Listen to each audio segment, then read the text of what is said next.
nursery grow too, because Robert right now is our nursery. And I am also involved in the choir. And hi, Lena. I wanted to say hi to you. I want to also, Robert's looking around. And also I'm the head usher, and I still do a lot to take care of this little guy. And hope maybe someday to see you. Okay, it was nice seeing you again. Bye, Robert. You're a fine boy. Oh yeah.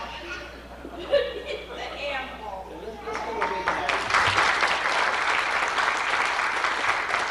I'm sorry, we don't want to overlook anyone. I know that all, yes, I see. Thank you. My name is Eileen Barry. Would you stand up, please, and I was a member of Monmouth Baptist from 67, I think, to 72. And one of the things that I remember the most was the coffee house that we had in the basement of the church. I don't know all the things that happened after I left, but I know that several people came to know the Lord while they were there, and that was a really exciting experience sitting down there. One of them was Gus Keenan, who was really a strong Christian, and another one who didn't accept Christ there, but was very involved in the ministry, was Bill Burton, who's now a pastor and in seminary out in Portland, Oregon. And one of the things I remember at the coffee house was the fact that a young couple was married there. One of the guys was saved at the coffee house and had flown home from Germany to meet his wife there and to get married there. And there was a really strong ministry that he had the guys going over to Vietnam. And I really praise the Lord for the lives that were changed through his own faith. thank you so much.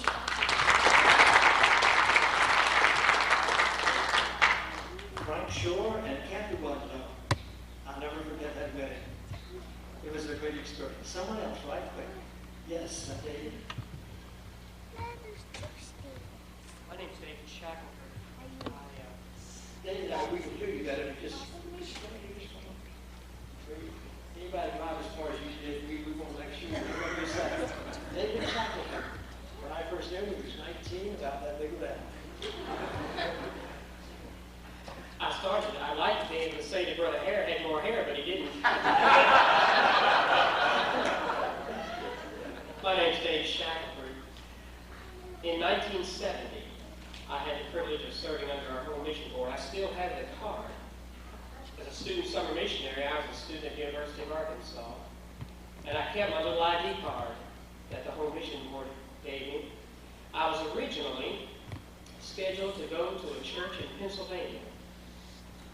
And I was a member of a singing group called the New Creations at the University Baptist Church in Fayetteville, Arkansas. And on our car tour, we went through Washington, D.C., came up to Monmouth Baptist Church.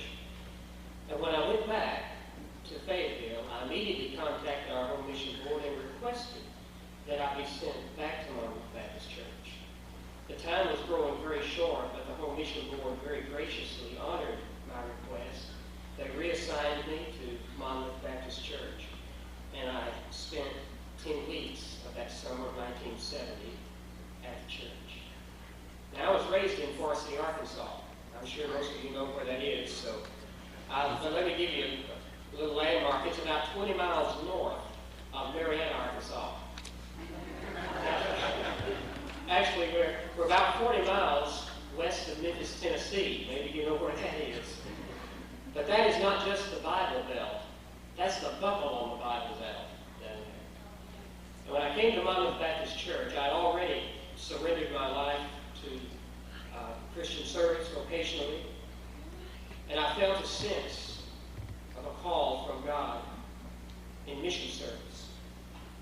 2 summers ago, by the just providential workings of God, we were not allowed to go to foreign mission field. But I recall that when I was in New Jersey those 10 weeks, I felt so much like I was on the cutting edge of missions. It's a sense that you don't have when you're in the Bible Belt. And when I had the opportunity this last summer to come up here, Susie and I jumped at the opportunity because God used Monmouth Church and the dear people there to place a burden in my heart for the Northeast. And I had the opportunity to become a professor at Monmouth Seminary in Schenectady this year. And we were anxious and overjoyed at the prospects of getting to return and fulfill a vision that I had for many years. And I'm very grateful for that. And I'm very grateful for the way God used Monmouth Church in my heart. And I'm very grateful.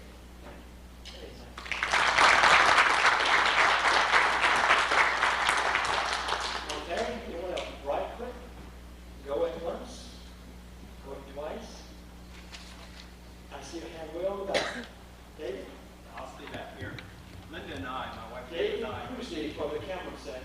right, we came in September of 1973. We both just graduated from Wheaton College, and we were looking for a Southern Baptist church, and Linda had a teaching job in Ocean Township, and I was coming out looking for a job. Ended up working at the Twin Brook apartment complex, and we had prayed very strongly for the Lord to lead us to a Southern Baptist church, and we ran into an apartment maintenance man there who hired me, and his name was Herb Badger, for some of you who may remember him. And he said, well, it just so happens that I attend the Southern Baptist Church in Eatontown. And that's how we were introduced to Monmouth Baptist Church. And then Linda and I had prayed that we might get involved in some music in some way. And we were there about 3 months, and Bob Fowler, who was directing music, decided to leave. And one Sunday night, Marvin Harris said, Dave, I have a proposition for you here. He says, well, how would you like to direct music in this church? And so that was the first opportunity that Linda and I had to direct music in a formal sense. And it was a wonderful opportunity for us. Shortly after that, this church gave me the opportunity to first be ordained as a deacon. And so I have some very, very fond memories. And I do have to tell you something very quickly.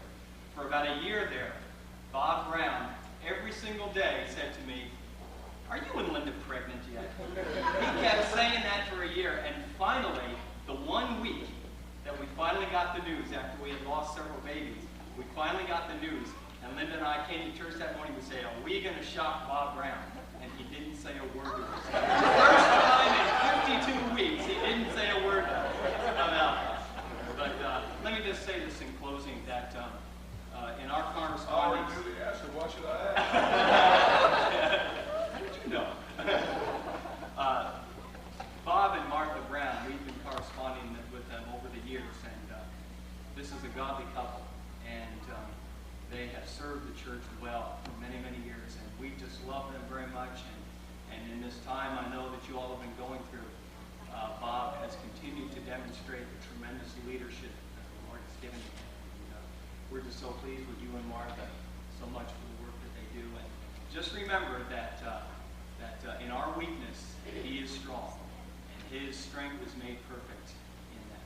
And this church has a tremendous blessing, and they're going to move great leaps and bounds as the future comes. Amen.